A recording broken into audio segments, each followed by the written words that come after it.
Okay, today we're talking about how to fire yourself as the CEO of your own company, especially in the services business, and replace yourself with a new CEO who is not you. My guest today is Mike Krass, and I'll tell you more about them in a second, so stay tuned. Welcome to the Smart Business Revolution podcast, where we feature top entrepreneurs, business leaders, and thought leaders and ask them how they built key relationships to get where they are today. Now, let's get started with the show. All right, welcome everyone. John Corcoran here. I'm the host of this show. Thanks for joining us again.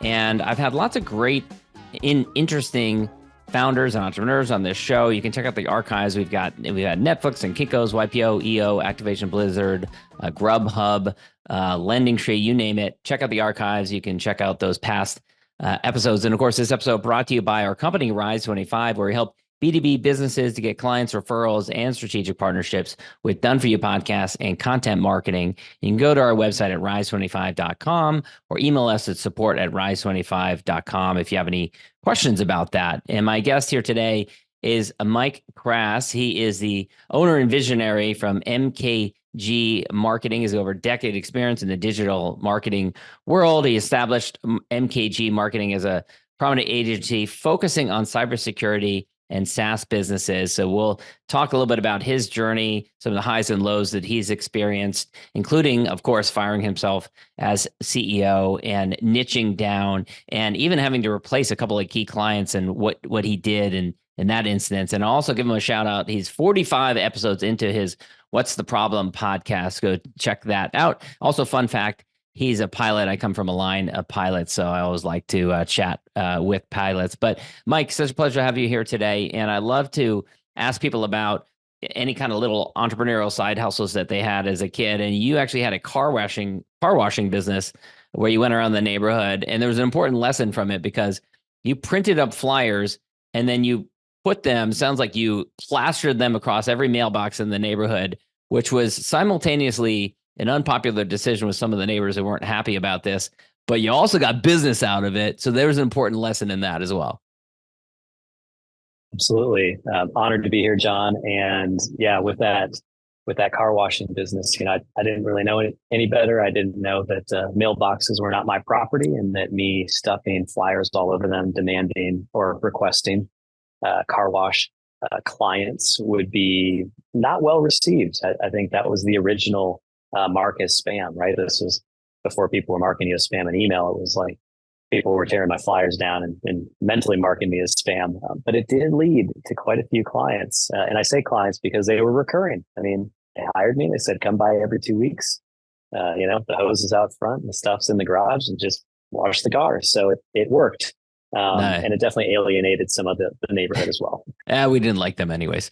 And so tell me, did you realize that it was a recurring revenue business at the time, or are you reflecting back on it, you realizing, oh, that was actually kind of smart to choose something that was a service that people needed on a regular basis? I needed tickets to the movies, which cost money, and I needed them that day. So I wasn't thinking about recurring revenue. I was blessed with that, so I could go to the movies in weekends to follow. But for me, it was just like what can I do right here, right now? I'm good with the chamois. I'm good with cars and the paint, so I'm not going to scratch your paint, drying it. And there was not that much forethought or put into it. It was really just how can I get to the movies tonight? Did you have, so I can see that motivating it, but did you have entrepreneurs in your family, or was this, more something that came innately through you? Yeah, at the time, I didn't know it because you think about it, when you're a kid, you don't quite recognize what the grown-ups do. They talk about what they do a lot, but it's like you don't really know what they're doing. And I had quite a few entrepreneurs in my family. Uncle mine started a law firm.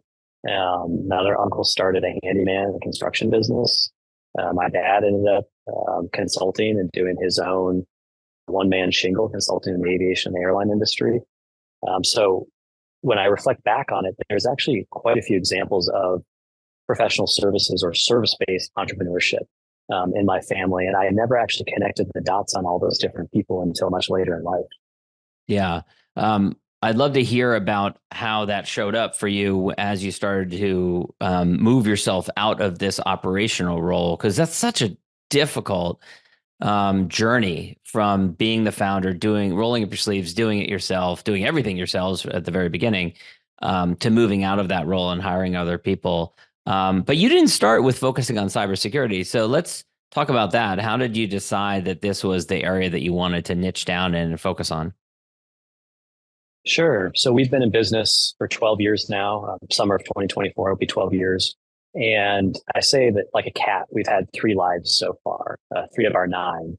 The first one was, I call it AFM, anything for money. If you had money, we were the marketing agency for you, which is a pretty terrible positioning statement, because it effectively means nothing.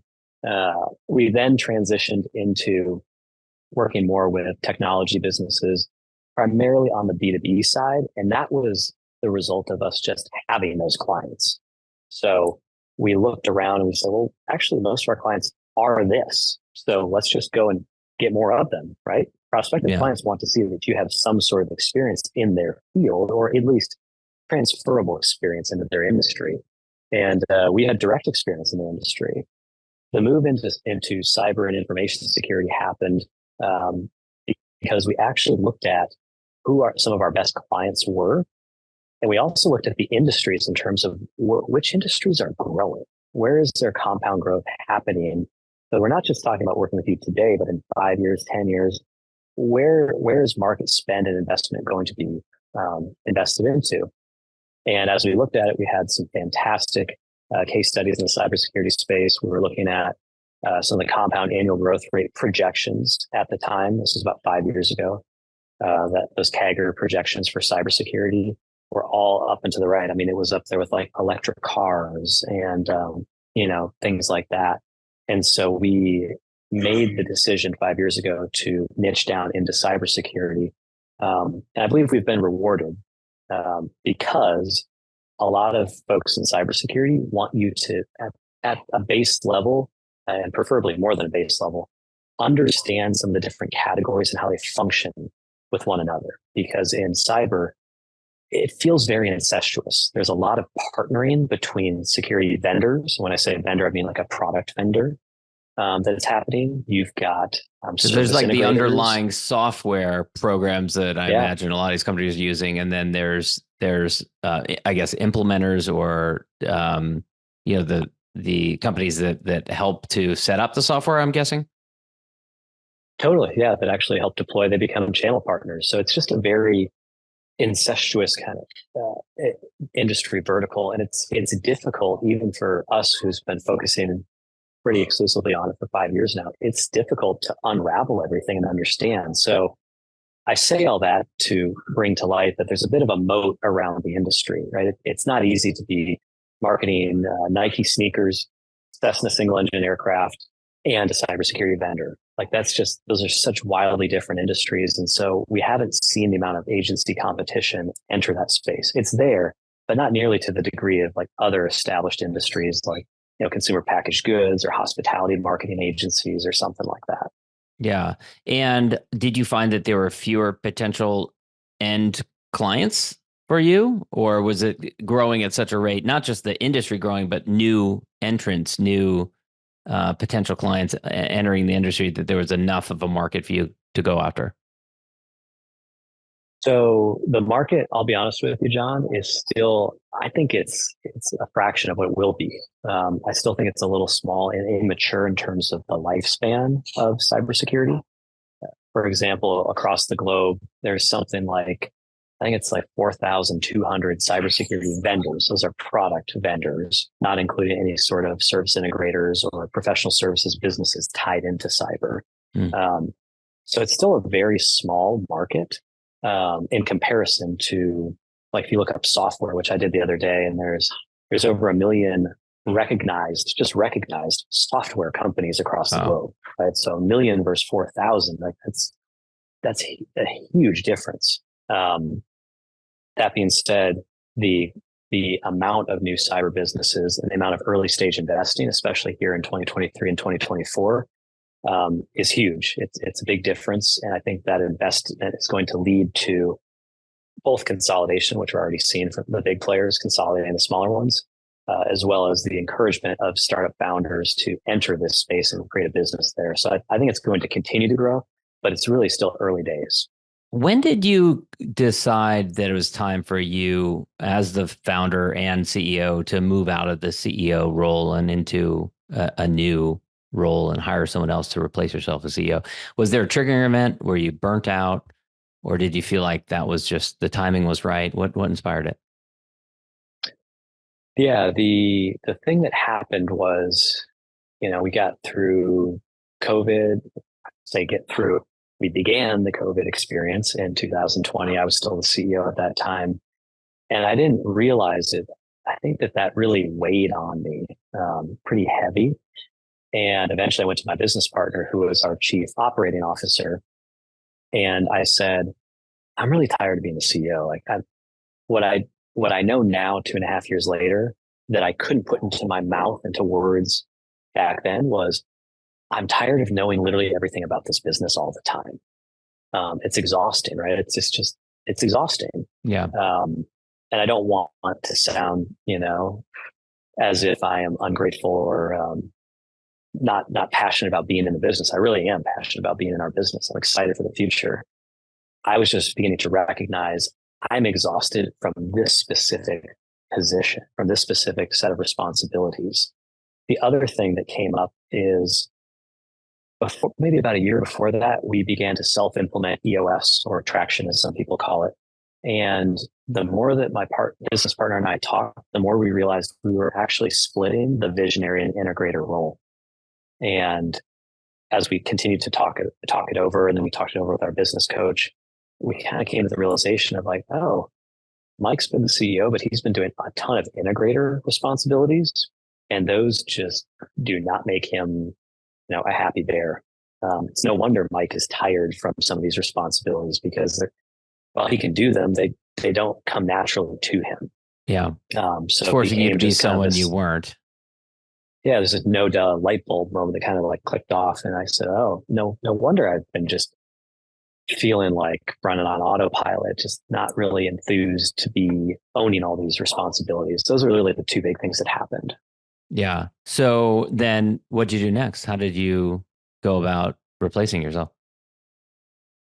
I think I've only done this once. That being said, with a sample size of one experience, I think I had the luckiest experience ever. So I came to my business partner and just really laid it all out to her.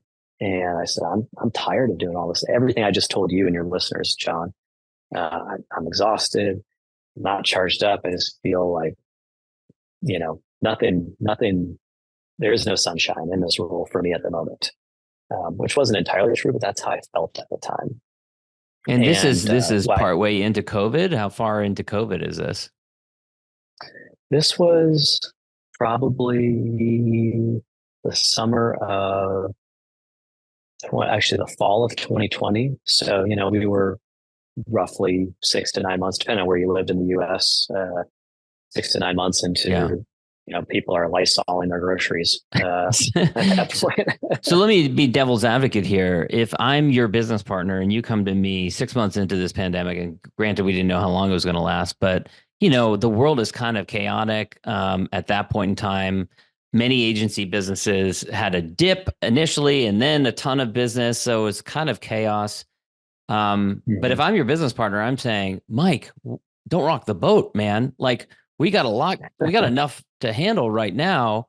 Why do you want to suddenly throw this on the organization?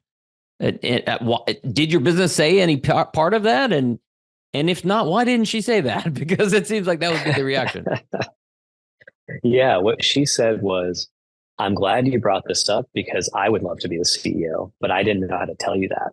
Oh, okay. She said, I didn't want to make it appear that I was coming for your seat on the bus, using the old Jim Collins analogy. And she just said, I don't know how I would have brought this up. She said, I've kind of just been sitting on it, and you bringing it up makes me comfortable in saying, like, I would actually like to be doing these things. Like, this is really exciting to me. What would you think about me being a CEO? That's what she told me. Yeah. So you're fortunate that she was willing to do that and you didn't have to go externally and find someone else to fit that role. Correct. And that's why, a moment ago I said I think that I'm the luckiest person with my sample size of one experience to have gone through this, because it could have gone any number of ways, right? You were doing a good job of play acting there, being, unhappy. She could have just said, I can't believe it, in the middle of a freaking pandemic and you're trying to get, it could have gone a million different ways. Why don't you just get out of here? You obviously don't want to be here anymore. Clearly, could have, that's how she should have, in my mind, reacted. Yeah. And she didn't. She just said, "Hey, I've been sitting on this for a while, and I didn't know how to bring it up, and I can't think of a better, segue into talking about it." So it went incredibly well for me. So then, did you find that it was as easy as like, all right, Monday morning, you're CEO now, or did you feel that there was a process that you had to go through, either with the team to kind of train them, or with documenting processes that maybe you were involved in that you hadn't documented previously? Yes to everything you just said, minus it just happening on Monday morning. For us, we really put together an intentional plan. Her and I actually started transitioning responsibilities, I'd say at least 3 months before we actually told the team. So for us, we were kind of like test driving the role change without actually telling the rest of the team that.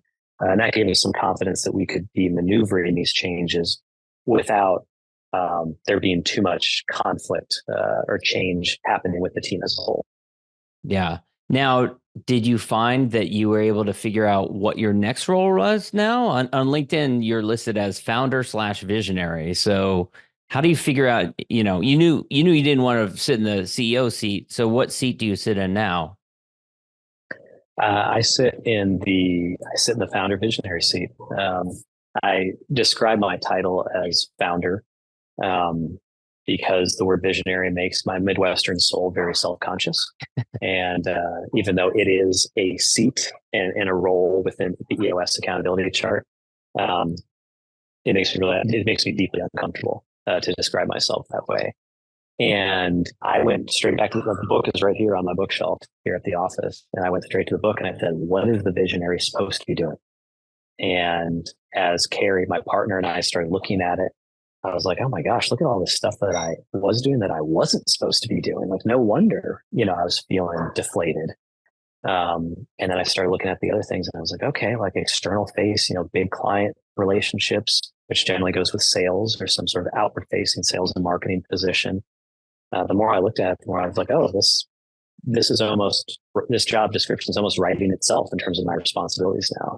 Yeah. Now, let me be devil's advocate again, because how do you avoid getting sucked right into the business, into roles that could be either you could be stepping on the toes of people who, for example, do sales, or just kind of like occupying yourself with a series of different tasks that still puts a lot of details. As you said, you didn't like having all the details in your head, but you still have more details in your head if you step back into a role like that.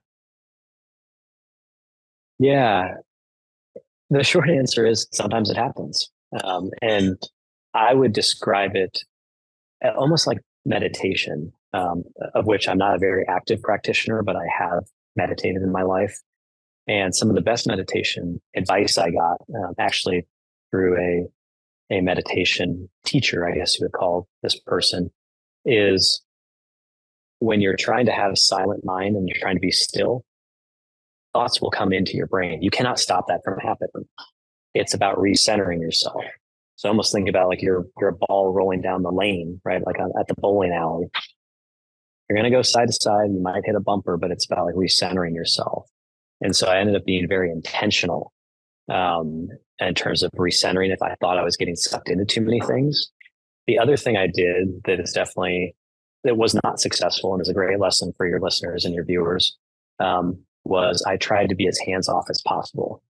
And I would argue that in the long run, that was not a great idea. I was probably way too hands off, but I couldn't, it was kind of one or zero. It was almost binary for me. I was like, I'm getting sucked into things and I'm trying to recenter my role, on a daily basis. So maybe I'll just like step way back all the time. And I would argue that that was not a great idea for the reason of when I stepped back, there wasn't any kind of accountability mechanism that I left. So it's like, hey, I'm no longer responsible for this. John is, but John has to report to me on a weekly basis. I missed a whole like chunk of accountability. Yeah, so you took a step back, but it created kind of a leadership vacuum or decision-making vacuum. Yeah, for a time being, it created a vacuum, and I tried to make up for it by really connecting deeply with our staff on a one-to-one basis. For example, in 2022, my goal was to travel to every U.S. city that we had a team member living and working out of. And so I kind of tried to make up for it in that way by really like being around those people as much as I can. We're a remote business, so it's not like we all have an office that we can come into every single day and see each other. And that whole accountability layer that I just left behind is comical, frankly, because I followed this EOS path, which is centered around like, radical accountability and who owns what and when is it due. And that's like the one thing that I just completely forgot to implement when I backed away. Yeah. So my business partner, as the new CEO, took a lot of those responsibilities and filled some of that vacuum. We had another senior leader fill some of the vacuum, but it was like almost this organic happenstance of how that vacuum got filled, as opposed to me very intentionally saying like, oh, here's the list of responsibilities. Who owes me answers on what and on what cadence. Yeah. And then you have an interesting model now because you actually report to your business partner. You are responsible for marketing for the firm now and reporting to your business partner as kind of almost like the outside vendor of marketing for the agency. Yeah, it's definitely kind of changed the dynamic, because one moment we'll be talking about, hiring a new role for the company. And then the next moment we switch over and she's like, oh, I thought you said we were going to get like 10 new leads out of that campaign that we invested in last month. And I have found that for myself, first of all, that's the question the CEO should be asking, right? The CEO should not be saying, hey, Mike, why don't we brainstorm and we'll find out a way to get the 10 leads for next month. Right. The CEO is like, I got enough going on my plate. Like you are the head of marketing. You're on the hook for this number. Like what's happening with this number? So I have found that, breathing, taking a deep breath and being like, okay, we are completely changing in a split second, our roles and relationship is going to change. And at first it was a little frustrating. And I even expressed that to her. And she's like, well, I'm not surprised that it's a little frustrating. She's like, I kind of assumed that you were frustrated with some of my questions.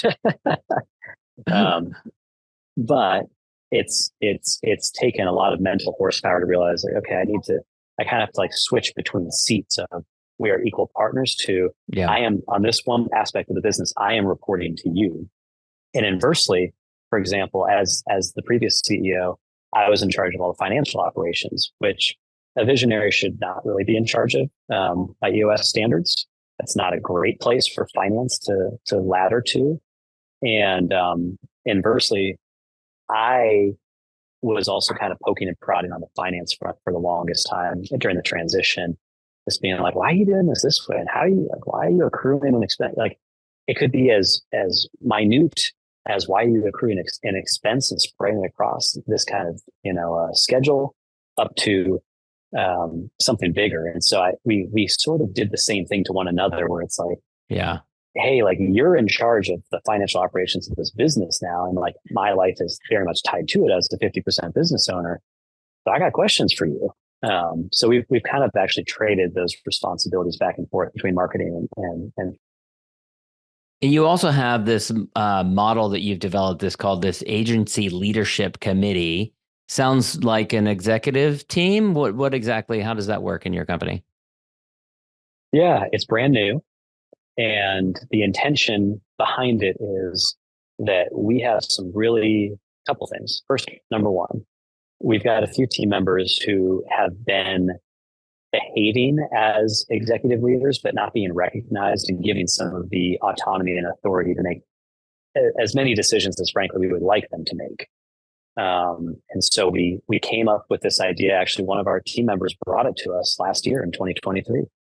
And we molded over as a partnership of Carrie and I as the business owners. And we said, ultimately, we think this is a great opportunity. Again, using the EOS model and using a level 10 meeting format. This is a great opportunity for Mike and Carrie as the owners to do more of what we need to be doing, which ultimately in a services business is growing the business.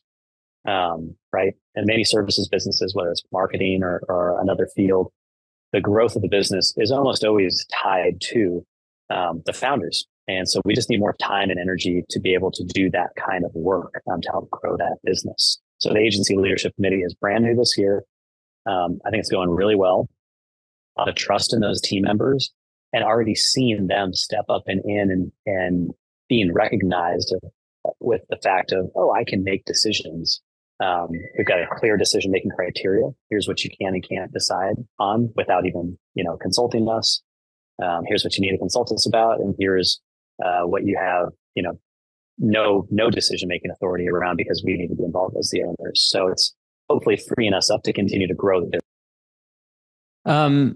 I want to ask you about, first of all, EOS you mentioned. So Traction is one of the books there, but any resources that you want to shout out there, any particular books in the series or implementers that you use that you want to mention? We didn't use an implementer, which meant it took about 12 times longer to get this thing going than it probably should have. So a resource, if you're thinking about EOS, at least for the first year, if I could have gone back in time, we would have just paid for an implementer to really install EOS into our business from the top down. I think it would have gotten us to these level 10 meetings in this executive committee that we're calling an agency leadership committee a lot faster. That investment would have paid off, in my opinion.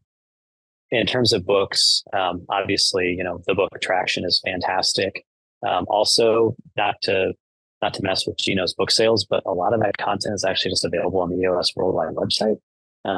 You might not know what to look for, but if you actually buy the book and then start comparing some of the website content, you realize almost all of this is somehow or somewhere available online, which comes back to Gino's entire, business proposition, which is the content isn't the value here. It's right. The accountability and getting it done. Yeah. There's some truth to that for sure.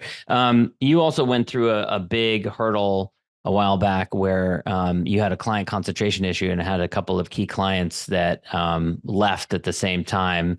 One of which had been a longstanding client that had their goal was to either go public or be acquired by private equity. Take us through that, what that experience was like, and how you climbed your way back from it.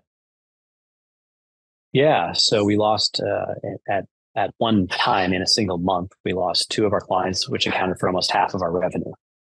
So we had not one client concentration problem, we had two, which was not a fun place to be.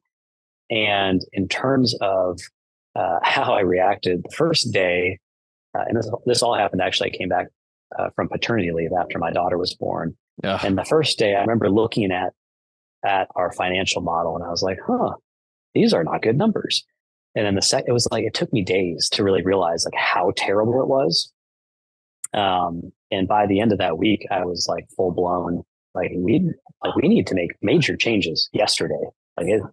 We need to make changes. So the changes that we did make is, as you can imagine, there's a lot of cost cutting. We retained all of our staff. So we did not reduce salaries. We did not reduce any sort of compensation, whether it's salary or non-salary comp for the team. We didn't eliminate any positions, but we looked at eliminating expense from the standpoint of more below the line expenses. So which consultants are we working with? What ad agency is helping us with this, that, or the other? One of our most successful consultants, who also cost quite a bit of money, we were just hey, there's nothing you can do about this. We need to make expense go away, and we need to make it go away yesterday. So we cut our expenses in the span of about 60 days by something like 30 or 40%, our run rate expenses that we were expecting. Yeah. Again, without touching any of our current staff, which was really important to us, that we keep the team in place. And the other thing that we did is during that year, it was a particularly rough slog in terms of net new business. It was tough to get a new logo into your business and get them to stick as a client. At least that was our experience at the time. And so we really activated our existing networks and our existing clients. And that's something that now we're taking into our marketing in 2024 and beyond, of paying attention to our existing clients. It's so stupid simple. They're already spending money with you. Where else can you make problems go away for them? And what's the value of making those problems go away?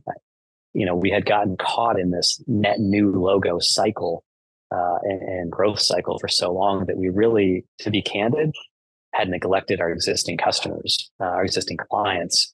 And there was a ton of opportunities with some of them. And then when we actually got into talking to them and having some candid conversations, we found some of our clients increased their fees with us by 20, 30, 40, 50, 60% in some cases, just because we made the effort to intentionally say, we're here to help you in other ways. And so those how did you approach that conversation? I imagine you didn't say, hey, we lost two of our biggest clients this month. So you got some time this Friday? Like, what did you say? Yeah, my business partner, so she's now in the CEO seat. She started what she called 45 by 45s. So every 45 days, she would talk to our clients. And frankly, not all of them wanted to talk to her that often, but it took a 45-day cadence to get them to talk to us quarterly. And so we just started these conversations with them about how is the business going. There was no assumption, right? We didn't come in saying, hey, we need some money and you probably got it, so you could give it to us and we could do more for you. Instead, it was about, tell me about how your business is going. Like, tell me what's happening specifically with your role. Where are you stuck? Where are you have your hands tied behind your back? And it really, that conversation was all one-to-one and it focused on the individual. So it was me coming to you and saying, John, where is your business? Like, where are you stuck with your business where you can't get any further as John? And unintentionally, it sounds, as I'm saying it out loud, a lot like a Zig Ziglar book, which is, I can get anything I want by helping you get what you want. Yeah. And so that's what we're trying to do every year moving forward. It's going to be part of our marketing plan of just having these really candid conversations of, John, like, what do you want and what's in the way? And sometimes that results in more business, sometimes not. Yeah. Either way, it's that deepening of trust and deepening the relationships there. Yeah. One other thing I want to ask you about is you recently kind of made the decision to move into another market or another client avatar, which was more early stage companies. You previously were serving larger clients. You decided to look at smaller clients, 0 to 50 employee types of companies. What inspired that decision? And, some would say that doing something like that might be, going back to kind of opening the funnel, broadening, becoming too broad, not niched enough. So what made you decide that was the right decision and that it wasn't moving too far afield from the focus that you've had for the business and the discipline you've had for the business? Sure. So like I mentioned earlier, there's over 1 million software businesses across the world. There's only about 4,000 cybersecurity vendors globally. And so it's a pretty small market. A lot of those are early stage, right? They're 20, 30, 40, 50, 60 employees, maybe have raised an A round of funding. They're generating revenue, but they're not huge, a mid-market or an enterprise business.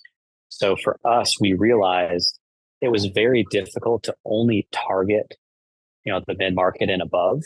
It's not impossible, but what works really well, and like Extra Hop Networks is a great example of a client where we started with them when they were maybe 70 or 80 people, right? They were kind of fitting that earlier stage avatar.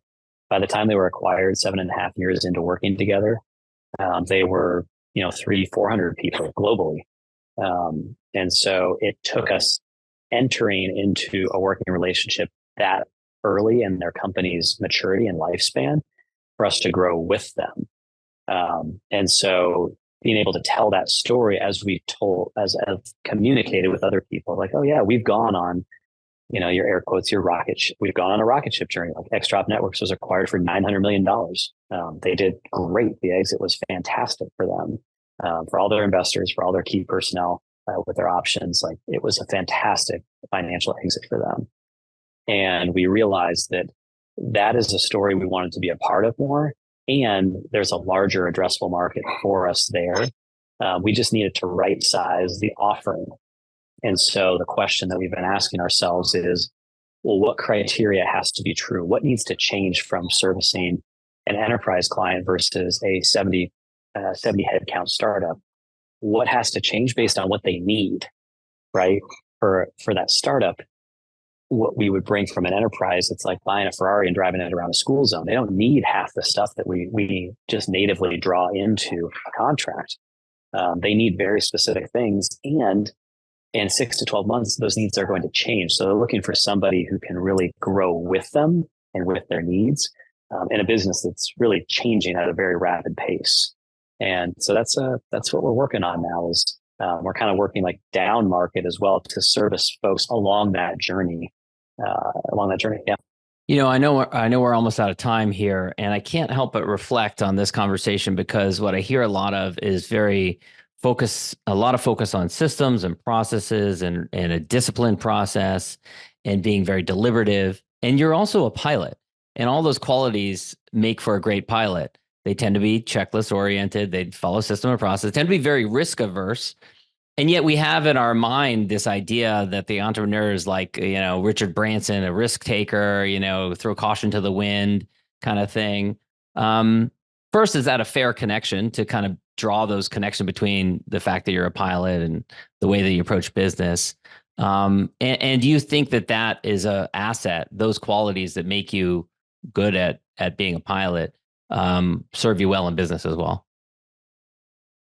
Yeah, I think it's a great analogy, a great comparison for the sole purpose of, if you want to scale your business, eventually all this stuff needs to be written down. It needs to be turned into an SOP. It needs to be able to be followed by all.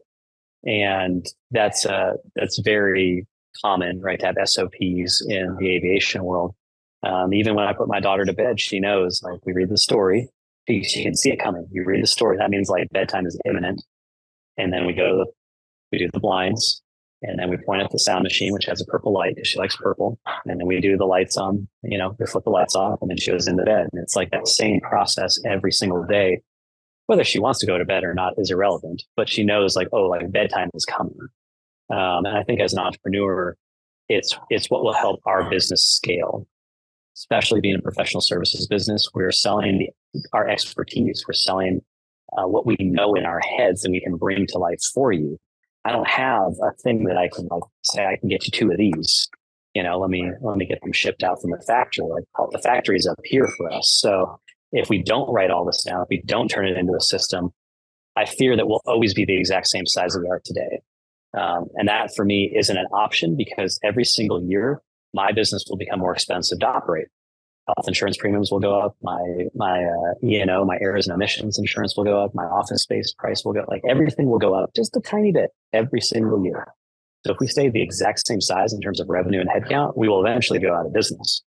And for me, I don't want to go out of business. I'd like to continue to grow the business. And that's, again, part of the agency leadership committee, like having that next generation of leadership installed and empowering them to take the business to the next level with us. Your bedtime process sounds almost exactly like mine. I have 4 kids at home, except there's a lot more tears and a lot more breakdowns, and that's just on my part. So I think I could learn a bit from you about that. Mike, this has been great. Where can people go to learn more about you and learn more about MKG? Absolutely. I'm most active on LinkedIn. You'll see me posting there just about every single day. So my name is easy. It's Mike Krass, Kilo Romeo Alpha Sierra Sierra. So get that NATO alphabet in there for my pilot friends who are listening. And MKG, you can find our website at mkg.marketing. Just type that into your URL browser, hit enter, and it'll take you straight to our website. Awesome. Thanks so much, Mike. Thanks for listening to the Smart Business Revolution podcast. We'll see you again next time, and be sure to click subscribe to get future episodes.